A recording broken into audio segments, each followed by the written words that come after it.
తిరుమల కల్తీ నెయ్యి కేసులో సిబిఐ ఆధ్వర్యంలోని సిట్ టీం యాక్షన్ షురూ చేసింది.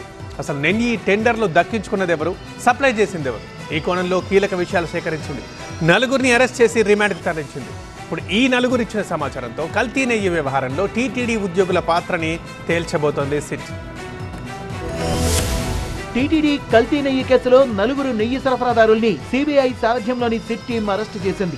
AR dairy MD Rajasekaran, Uttarakhand Bhole డైరీకి చెందిన విపిన్ గుప్తా, పోమిల్ జైన్, శ్రీ వైష్ణవి డైరీకి చెందిన అపూర్వ చావ్డాను అదుపులోకి తీసుకుని కోర్టులో హాజరుపరిచారు. కోర్టు నలుగురికి ఈ నెల 20 వరకు రిమాండ్ విధించింది. నలుగురు నిందితుల రిమాండ్ రిపోర్ట్ లో సిట్ కీలక అంశాలను వెల్లడించింది. తాజాగా అరెస్ట్ అయిన నలుగురిని A2 నుంచి A5 గా చేర్చింది. అలాగే A8 గా వైష్ణవి డైరీ సీఈఓ సబల్ షమీముల్లా ఖాన్ ను పేర్కొంది. కేసులో ఆధారాల్ని చెరిపేసేందుకు నిందితులు తమ ఫోన్లు ధ్వంసం చేసి కొత్తవి కొన్నారని సిబిఐ ఆధ్వర్యంలోని సిట్ వెల్లడించింది. పైగా ఫోన్లు పోయాయంటూ తప్పుడు సమాచారం ఇచ్చారని రిపోర్ట్ లో పేర్కొంది. ఏఆర్ డైరీ, వైష్ణవి డైరీలో అక్రమాలకు పాల్పడినట్టుగా స్పష్టం చేసింది. నెయ్యి ఉత్పత్తి సామర్థ్యం లేకున్నా ఈ రెండు డైరీలు టెండర్లలో పాల్గొన్నాయని రిమాండ్ రిపోర్ట్ లో పేర్కొంది. టీటీడీకి నెయ్యి సప్లై చేసేందుకు ఏఆర్ డైరీ టెండర్లు దక్కించుకోగా ఆ కంపెనీకి అంత కెపాసిటీ లేకపోవడంతో శ్రీకాళహస్తి సమీపంలోని శ్రీ వైష్ణవి డైరీ నుంచి నెయ్యిని కొనుగోలు చేసి సరఫరా చేసినట్టుగా తెలిసింది. అయితే వైష్ణవి డైరీలో కూడా ఆ రేంజ్ లో నెయ్యి ఉత్పత్తి కాకపోవడంతో ఉత్తరాఖండ్ లోని భోలేబాబా ఆర్గానిక్ డైరీ నుంచి కొనుగోలు చేయడం వివాదానికి కారణమైనట్టుగా గుర్తించింది.